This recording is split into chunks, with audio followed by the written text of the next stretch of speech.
Hi అందరికీ.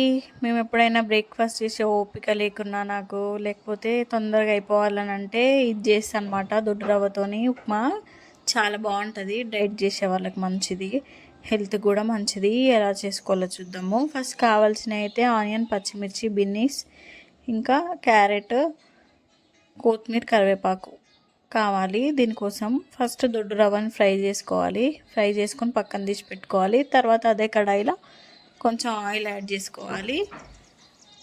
తర్వాత జీలకర్ర యాడ్ చేయాలి. జీలకర్ర చిట్పట్లాడుతున్నప్పుడు ఆనియన్ యాడ్ చేయాలి. ఆనియన్ కూడా మంచిగా ఫ్రై అవుతున్నప్పుడు పచ్చిమిర్చి యాడ్ చేయాలి.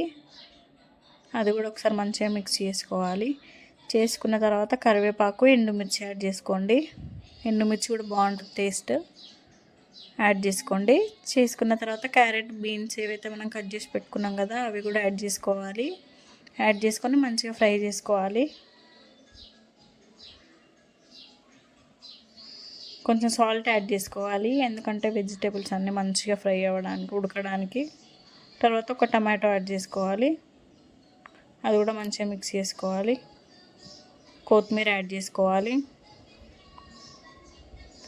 మంచిగా కలుపుకొని మంచిగా ఫ్రై చేసుకోవాలి.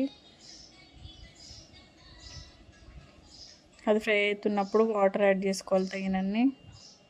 వాటర్ యాడ్ చేసుకొని పీనట్స్ ఫస్ట్ యాడ్ చేయడం మర్చిపోయినా, తర్వాత యాడ్ చేసుకోండి. మంచిగా వాటర్ని తెరలనియాలి.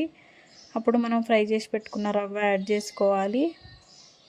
మంచిగా కలుపుకోవాలి, లేకపోతే గడ్డ కడుతుంది. అది మంచిగా కలుపుకుంటే recipe ready. Thank you for watching. Please subscribe to my channel.